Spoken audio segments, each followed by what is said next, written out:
Hi fellow traders, I hope everybody had a great day today. Well, for me, first 3/4 of the day, totally forgettable. Nothing but a snoozer.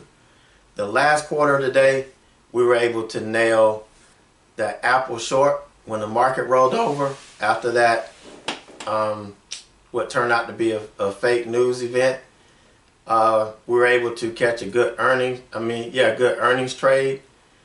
I was able to take you through my thought process, so you really got a feel for why I felt the stock was going to gap up. And so if you hung around and you're paying attention, you got that. If not, if you're there in the afternoons, I know some of you guys have to leave and you can't be there late, but those of you that are there late, you probably want to start paying attention, because this is where we're making most of our money these last several weeks. It may not be like that forever. Things may turn around, but you want to pay attention and you want to be there in the evenings. I know it's tough if you have to leave and come back, leave and come back. You miss a lot of stuff. But always ask questions. That's what I'm there for. And I can keep you up to speed and informed. All right, guys. So not going to hold it up anymore. Let's take a look at the action from the day and show you what we nailed. So come on, let's check it out.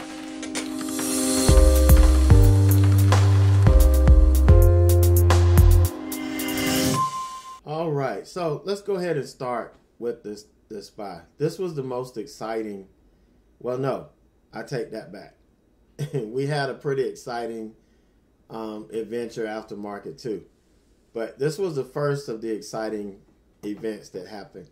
You can see the SPY, it kind of opened right on that 260 level. Didn't really make a whole lot of noise until that news story came out. And you could see we had just dipped back below the 9 and the 20. Wasn't really showing much weakness, but it just kind of dipped below it. And it was starting to feel a little heavy. It wasn't showing it, but the market was starting to feel a little heavy. I don't know if it was because it was putting me to sleep. I don't know. But all of a sudden we got this news and the market starts running up. Well, when I really listened to what the news story was, I was like, at some point this is going to come crashing down. And you guys that were listening to me, you heard me say that, and you asked me, why do I think it's going to do it? And it was the timing of the news and what the news said. It just came out of nowhere, out of left field. And of course, it turned out to be, a fake news story, but it sold back off, but then it continued to push. And you can see all through the close, we were just riding the moving averages back up. Never did let this thing go.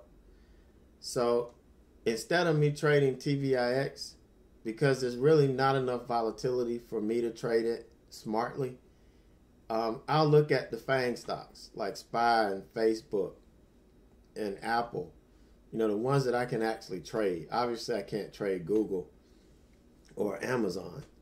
But the ones that I can trade, I'm going to use those as a trading vehicle when the market cranks up a little bit during these low volatility times. And you've seen us use Apple, several times over the last month once the volatility kind of slowed down a little bit. So I was able to get it in both accounts. And I'm going to explain the difference between the two entries here. And, as I said in chat, I'm going to get in this in my big account first, because that account I can withstand the most risk. So I was anticipating the rollover here. After we started to show some weakness, I was looking at the 2-minute chart, and I was like, this is the first sign of weakness that we're starting to show. I'm going to take a position here. Now, I was supposed to go in with 300 shares, and then I would have added 300 if it started working. But just automatically out of repetition, I went in 500 shares. So I really couldn't add. I wasn't just going to add 100 shares to this. So I got in, and you can see it worked out pretty good.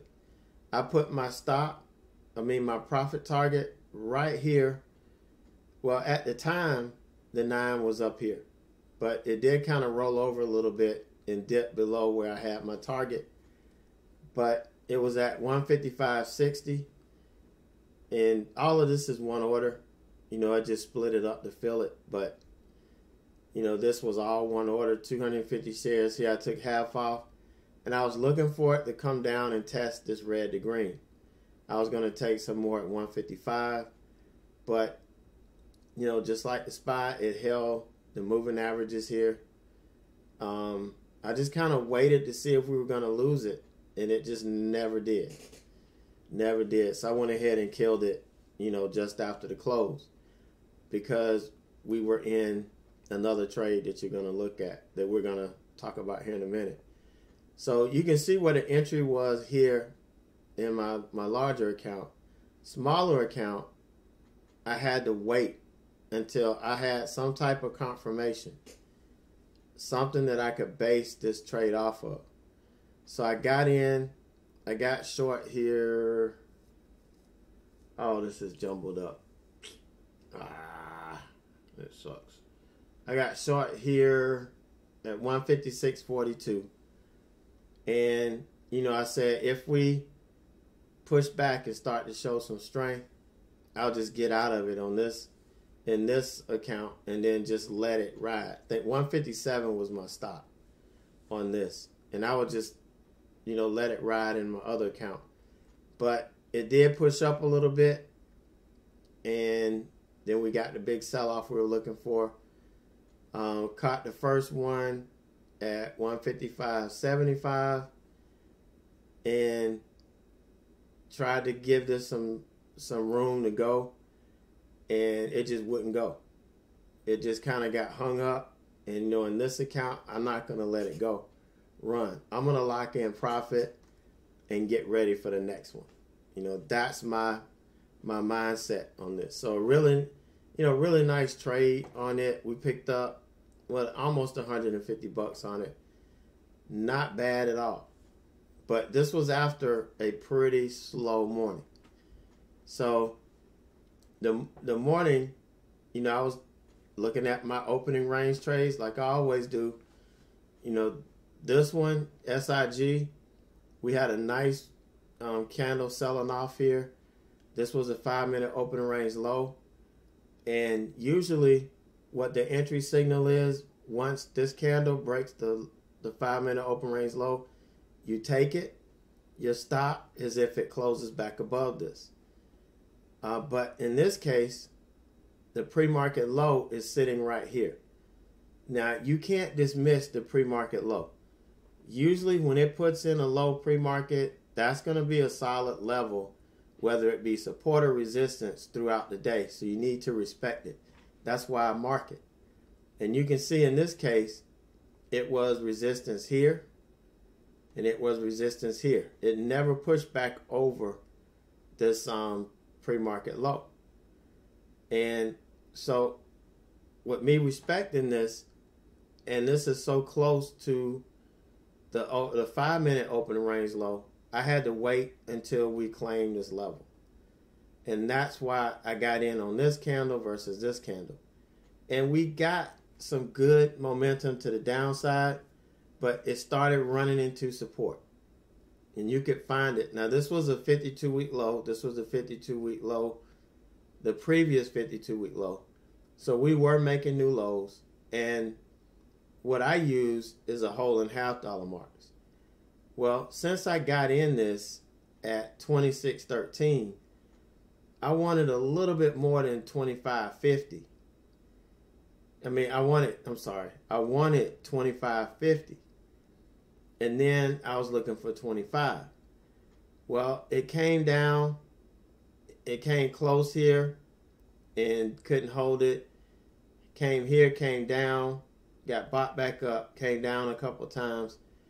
And it just looked like we weren't going to fade this level. So I went ahead and took it off, and we locked in a small profit, but I was not going to let it bounce and run up on me like some of these stocks tend to do. Even though it looks like everything's coming down, these on short sale restriction can squeeze at any minute, and I was just looking for a squeeze. So yeah, I can admit I got spooked out of this because I thought it was coming back against me. Yeah, the red day was still in the back of my mind when it shouldn't have been. And so probably cut this a little bit too. I know I cut it too soon because there was no indication that it was going to stop me out. I mean, we barely got back above my entry price, right here and right here. But it eventually, I would have got out at 26.50 here, and my final target, 25.50, and my final target here at 25. So this would have worked had I held it and not really got spooked out. But this is a common problem that we traders face, especially if we had a red day. And because I haven't had a red day like that in a while, it kind of got into my head a little bit, and it was there subconsciously, and I didn't realize it until I started feeling it in this trade. So once I was done here, I just pretty much shut it down for the morning so I could work through my process, get my head screwed on straight, and we could come back and trade some in the afternoon. So that's when we found Apple, later in the afternoon. And today was a unique day because I didn't have to go pick my son up from school. I could stay here and trade through the 3 o'clock hour, and I went through the setup for this earnings play. JBHT, it's in the trucking industry. They've been doing very well. Not just JBH, but the industry as a whole. They've been doing very well. So I looked at this last night, and again, I can share this with you real quick. So I've shared this in the past, and this is in the class. Goes in a little bit more detail. But all I do is run a scan at night for last night I ran tomorrow after market close. Well, tomorrow's Friday, so you're only going to see one or two, and these really don't have any volume. So you wouldn't even look at trading these. So last night I just ran a scan for tomorrow after the market closed. These are what came up. I sorted them out according to volume. Obviously Netflix was number one, but it's too expensive. $353. I've got I don't have enough buying power for this trade to make sense. It just doesn't. Plus, it has a tendency to do some funky things. So I just don't mess with this. So I knew this one was out. Financial, no-go. Team, this is a UK stock with all the Brexit stuff going on. I wouldn't touch that. Even though it may not even have anything to do with this, I don't care. I'm not touching it. Financial, no. Okay, so now we get down to JB Hunt. Now, yesterday, this didn't have over 1 million shares. This had less than 900,000 shares traded. The average daily volume is 900,000. My cutoff is 1 million. So I had somewhat dismissed this last night because it didn't have 1 million shares. But because I was here today, I was like, well, why not? Let's go through this. This almost has 1 million shares, average daily volume. It's got decent ATR. It looks like it could be a decent play. So I took you through, the process. I showed you how I went back and looked at the previous quarter's earnings, the last 5 quarters we went through, kind of got a feel for how it reacted. And then I would think about, well, if I was investing in this, what would I do? How would I be on the front end of this stock? And see, we're coming off the bottom. We put in a higher low. We had this nice little run up. We started slowing down here. This might be a bet. We started slowing down here, but it's still bullish. And we had these 2 red days here where, we had a little pullback, and it needed some time to catch its breath.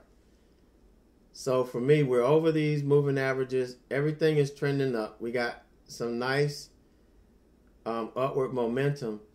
But I go look at the fundamentals. If the fundamentals and the technicals don't match, I'm not trading it. So then I waited for the day.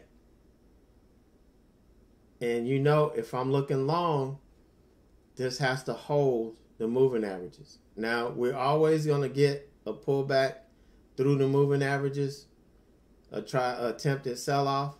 But as long as it comes back and it holds it, we're good. But today was very, very unique. As soon as the bell rang, this stock got halted. As soon as the bell rang, it got halted. Nobody announced it. We were sitting there waiting for this thing to move. Well, I was watching Apple because I wanted to catch it if we got that quick dip. But out the corner of my eye, I was looking at the JBHT trade and trying to figure out, what's going on. Because I told you guys when the ideal place to get in was, this is where it's time to get in. And then here we halt. But guess what happens when we halted? All of the bids and the ask was pulled. On the bid side, we had 80. On the ask, we had 103. It was crazy. Because if you were long, you were down big. If you were short, you were down big because of the spread. So everybody was sitting there like, what? But you can't go by that. Whenever you see that and there's no exchange or no route sitting next to it, it's just a number there, don't sweat it. But what happened was when they finally reported earnings, this is what really drove us insane. And I knew this had to be wrong. It said 4th quarter earnings per share, 81 is actual versus 348, which was supposed to be, what the anticipated one was, or what the expected earnings per share was. I knew this was wrong. $3.48, and everything I read was $1.50. So either way, I knew we had missed, but we were up on revenue. And then they explained, why they missed this.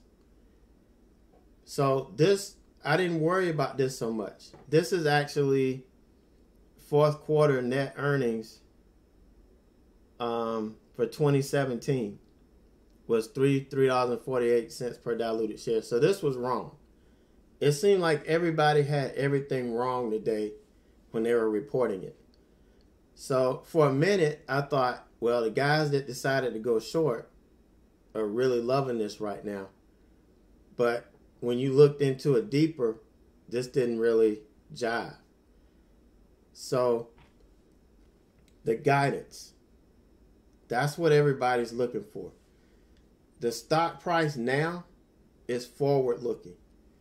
What they're doing is they're thinking, where is this stock going to be in 6 months or next earnings cycle?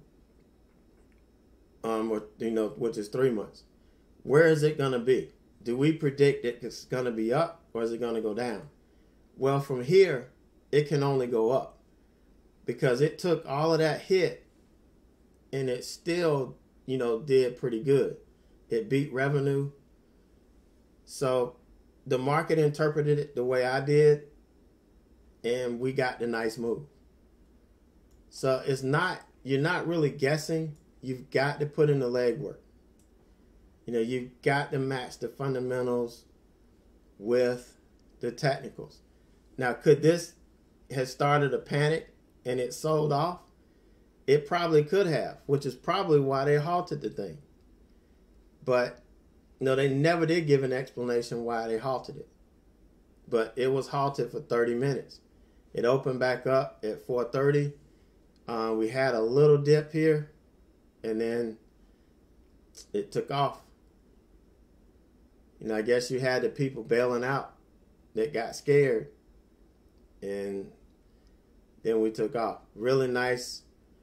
I took this chart. I took a snapshot of this chart before I got out. The last, because I had to leave. I had to go to my son's concert, and I was trying to do this really fast. But I did get out the last 25 shares, which was around 106.30, 106.50, somewhere. It was over 106. I was holding out, see if we get 108, but I couldn't wait, and I had to leave. But still, 590.13. After, having a red day yesterday of $100, $114, nailing this today was, this was awesome. And this is why, you never want to just give up completely on a day. Never want to give up completely on a day. When the morning is not there, shut it down and then come back. The afternoon is not there for you and it comes time for you to go. Yeah, you got to go. But, if you're in good spirits, if you're in your right mind and you don't feel like you have to take a trade, then definitely stick around and wait and see if something comes to you. But if you don't have that discipline and you don't feel like you can sit here and not take a trade, then don't. You've got to build that discipline up so that you don't just start jumping in trades just because. You don't want that at all. All right, guys. So that's going to do it for me today. Tomorrow's Friday, and it's the day before the holiday. Monday's a holiday in the market. So, going to be kind of, apprehensive about taking trades or being too aggressive on the day before the holiday. Some people take advantage of it, and they make this a long weekend. So we'll see. We're already hurting for volume and volatility. And last thing we need is another one of these days, but we'll take it. We got an okay week going so far. So we'll see if we can add to it. So you guys take it easy. Tomorrow I will be announcing some stuff dealing with my anniversary. It's my 4-year anniversary since starting Average Joe Trading, but 2-year anniversary since starting the chat room. 2 years ago on Friday, I got asked to, I didn't get asked to leave. It was like, you conform to us or you go. And so I went, and over the weekend started Average Joe Trading, or started the community up. It was a rush, but you guys that came and supported me, it's because of you that I made it this far. So I thank you guys from the bottom of my heart. Some of you have been able to get some of the things I've given away, free subscriptions and stuff like that. You know, I'm still going to continue to do that. You know, I appreciate you guys. You know, because we're all no nonsense. You know, no smoke and mirrors. It's just about, we're about business. And that's the way it's going to stay. So you guys have a great night, a great evening, and I will see you in the morning.